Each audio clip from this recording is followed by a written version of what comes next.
This happened about 6 years ago, but first, a little backstory. Back then I was in university and lived about 10 hours away from my parents. It was a long drive, and our hometown was super boring, so I only ever visited for Christmas. That year though, because I was going through a bad breakup, I went home for the summer, wanting to just be lazy and sunbathe in my parents' garden with trashy novels. Luck was it that my cousin who lived next door was also visiting her mom. She was 2 years younger than me and close to me like a sister. My parents also had a big dog, a cane corso, if you know the breed, that looked scary but was a gentle giant. Anyway, I was home for a couple of months, and my parents were going on a holiday for 2 weeks on the other side of the country.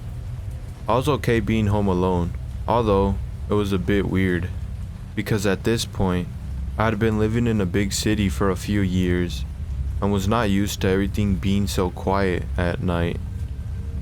All I could hear was crickets and sometimes wild animals from the nearby mountains.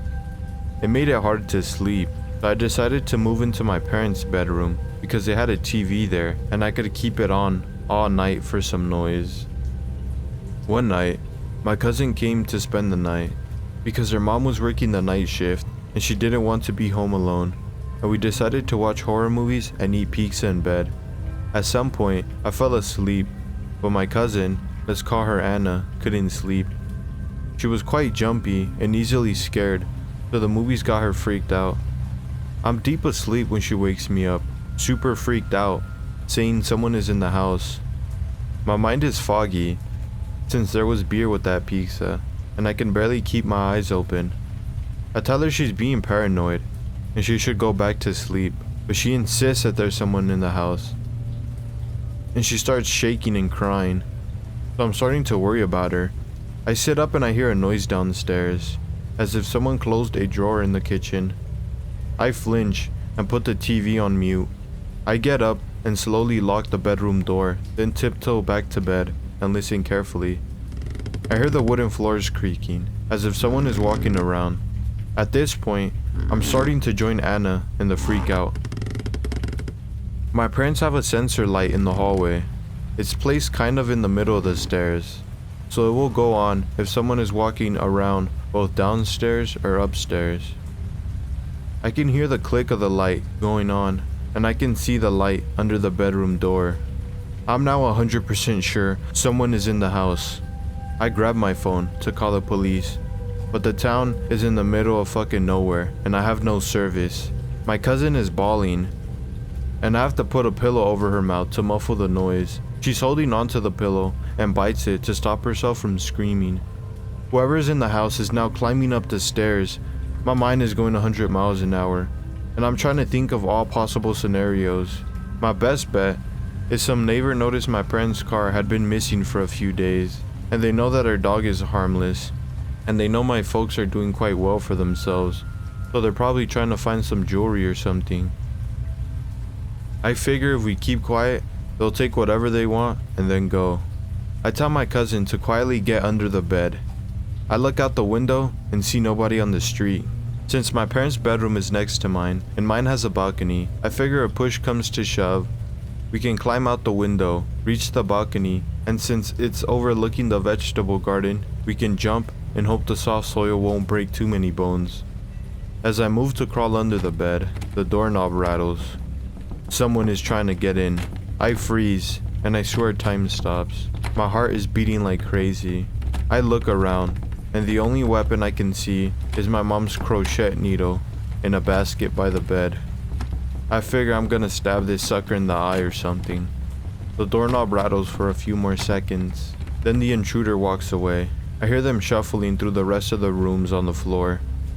But I figure she or he is too quick to actually take anything. Worst thoughts creep into my head. My dad is a detective, and he's worked on some horrible cases involving sex trafficking rings and stuff. So what if someone is here for him? It wouldn't be the first time our family was threatened. If that's the case, I might be dead by the morning. This thought shoots adrenaline through my body, and when I can't hear anything for a few minutes, I decide I have to get out of the room. find some service and call the police. My cousin begs me to stay, but all I can think about is if someone is after revenge, they could burn the house down with us in it or something.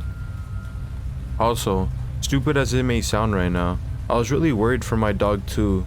She was out there all alone. If someone was to approach her, she'd probably lick their fingers right before they shot her. Anyway, I take my phone, my crochet needle, and leave the room. I step into my parents' dressing room and take my dad's baseball bat, then make my way downstairs. The front door is wide open, and as I walk outside, I can see a man running away. I immediately call the police, and to my surprise, they tell me a call was already made for that address. They're on their way. I assume my cousin somehow called while I was gone, so I don't question it. The police arrives in less than a minute. It wasn't my cousin who called though. It takes us a while to understand what's going on. The officer is as confused as I am. In the end, what happened was, my neighbors were not aware I was home for the summer.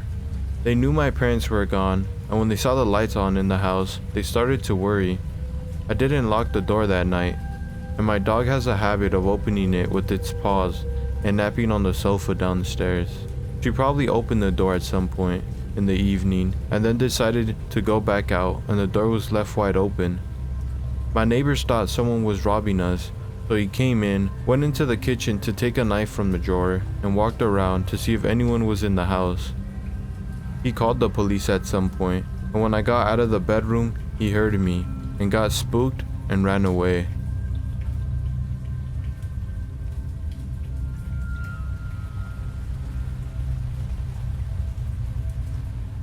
My boyfriend, who I live with, works as a teacher in a town about 15 minutes away by train. He gets home more or less at the same time every day, give or take an hour or so. I, on the other hand, work from home. In late January of this year, we gotten into a pretty big fight about something stupid. I can't even remember what it was about now, but it was one of those fights where we didn't speak to each other, text, call, or anything the whole next day. So this afternoon I was lying in bed getting work done. It was a Tuesday, and I was pretty sure his last class finished at 1 p.m. on Tuesdays, meaning he'd surely be home at 2:30. But around 1 p.m., I heard the front door open and shut. I thought, I guess he's home an hour early today. It was normal for him to skip his last class every once in a while, so I didn't really think anything of it. In fact, I was mostly mentally preparing for the awkward post-fight, "Hey, how's it going?" conversation. So I continued to lie in bed and do my work and wait for him to come in and change his clothes. The bedroom door was closed, and I had earplugs sort of half in, as I usually do when I'm working.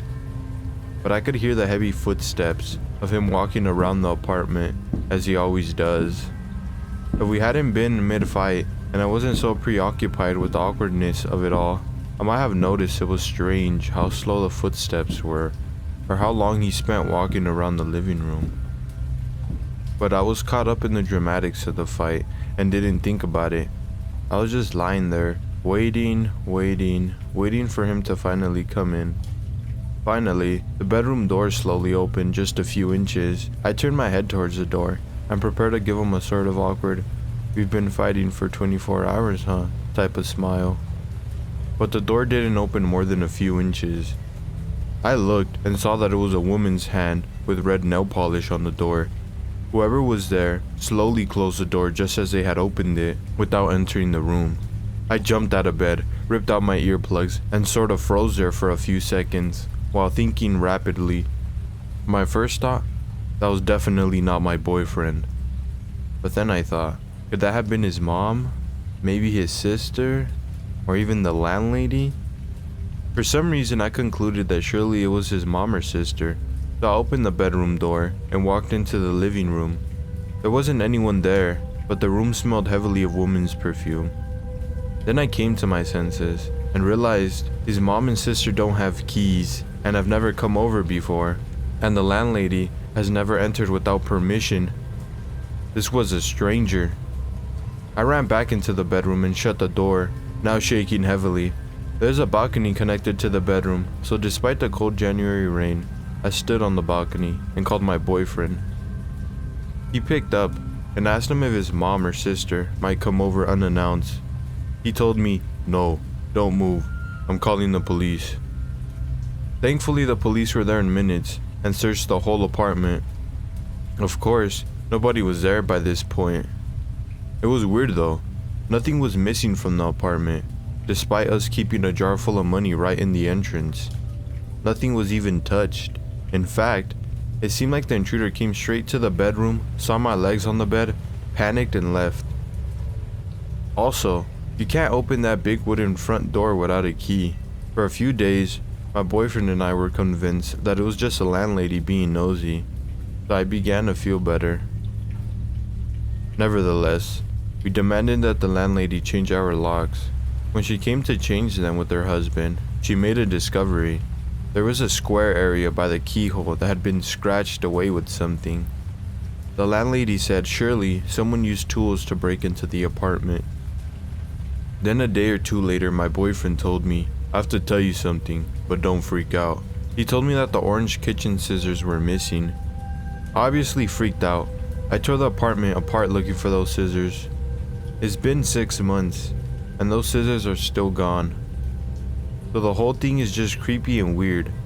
A stranger breaks into a nice apartment, but doesn't touch or take anything valuable, not even the money jar sitting right next to the entrance. Takes scissors from the kitchen, goes straight to the bedroom, sees someone in bed, and immediately leaves. I never got to meet the person who opened the door that day. I hope I never do.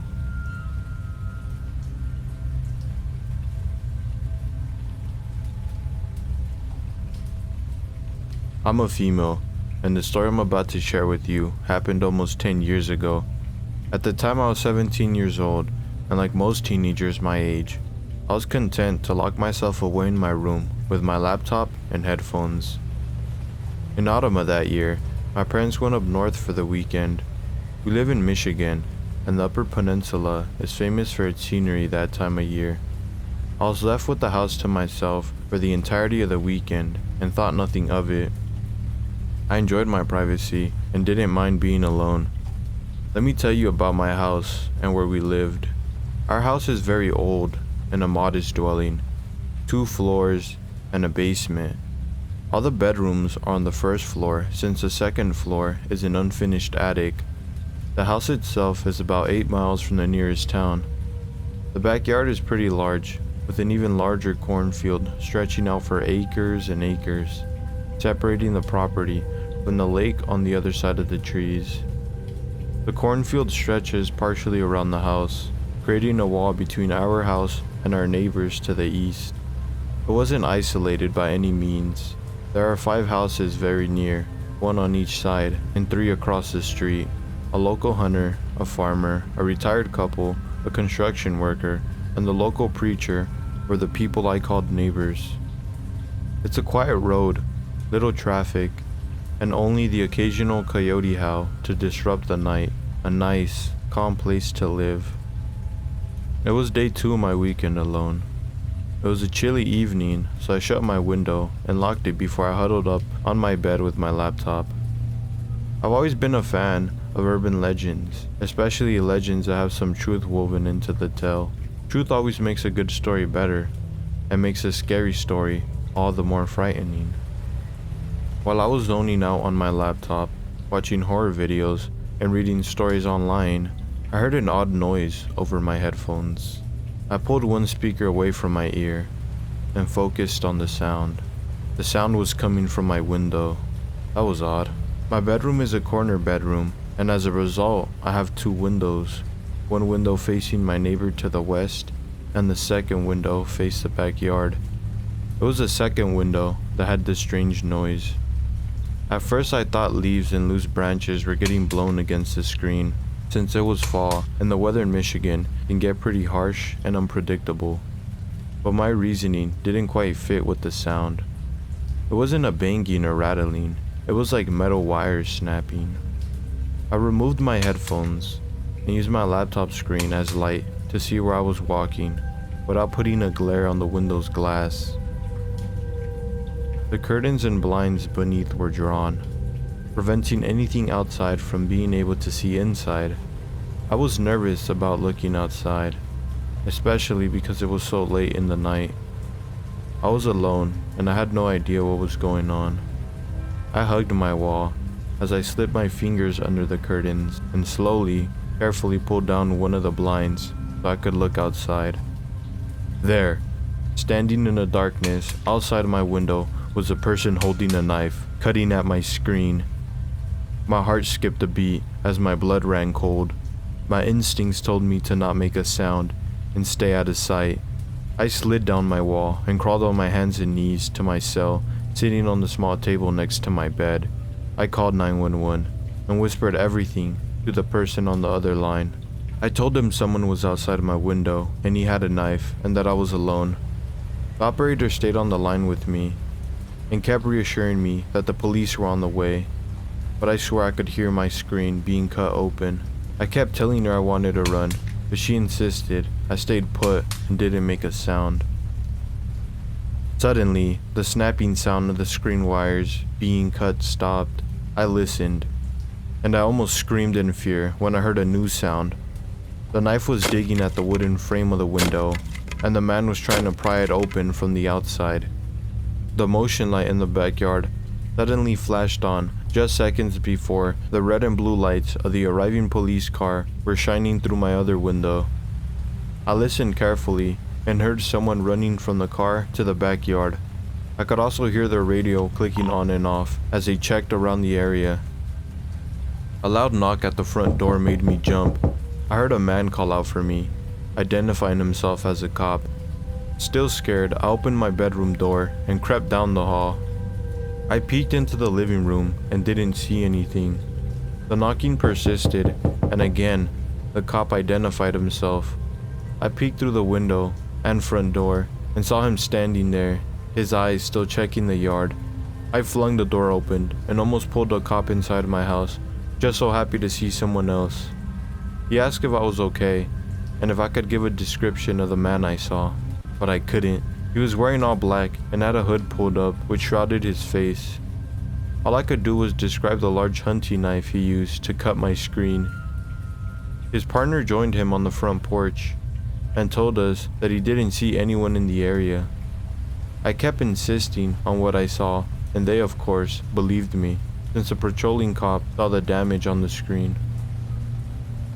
The cops did a second sweep of the property and made sure every single window was secure and that the doors were locked and the garage was secure. Before leaving, the cops told me they'd keep a patrol car in the area, but they were confident that whoever I saw wouldn't be back. They just figured that it was some teenager who was trying to break in through my window and got scared when he saw the police car arrive. I thanked them and proceeded to double check the locks for myself. I wanted to call my mom, but I knew my parents were already on their way home and would be back by morning. Unable to go back into my room, I chose to sleep on the couch in the living room and tell my parents as soon as they walked through the front door. About an hour later, after I was finally able to relax and started to drift off to sleep on the couch, I heard a loud bang against my back door. I sat straight up and looked through my kitchen and into the back mudroom that leads to the back door. This time, I knew I was in danger. I grabbed my cell and dialed 911 again. This time, I ran into the kitchen and grabbed a large knife from the butcher's block and huddled on the floor against the counter and cabinets.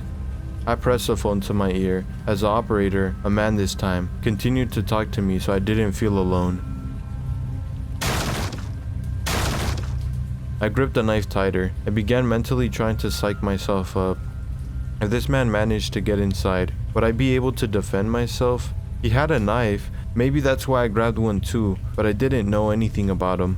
How tall was he? How strong was he? Did I even stand a chance? I heard the wood on the door frame crack. The old door was locked on by a chain.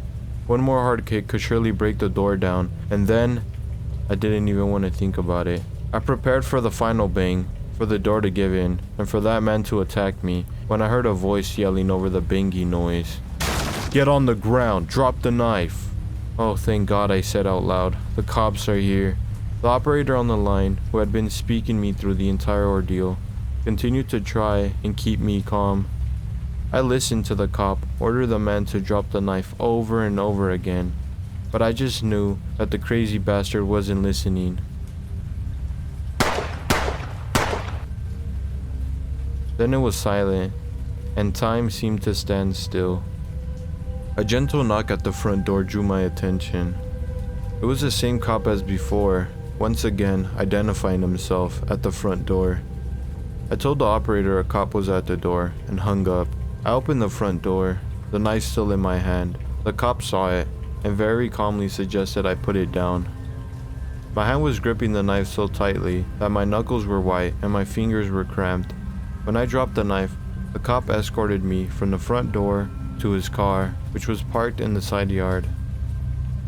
Under the motion lights of the backyard, I could see his partner standing over the body of the man in black. I could see his knife lying on the ground, just inches from his hand, and even from the distance, I knew there was blood on the blade. The man himself looked like he had been dead for weeks.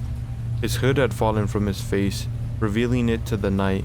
He was white and impossibly pale. His skin was unnaturally aged with heavy wrinkles and lots of discoloration. His hair was long, stringy and blonde. His eyes, still open, were sunken into his skull.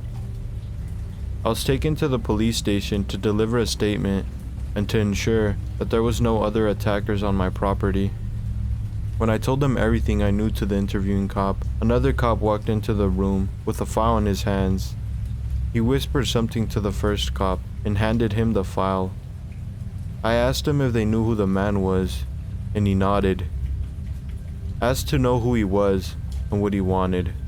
At first the cop didn't want to tell me, but I needed to know. The man was a chronic junkie who abused any and all drugs he could get his hands on. He was also a violent schizophrenic with bipolar disorder. He used to live in the area until he was finally locked up in a mental hospital about 20 years prior.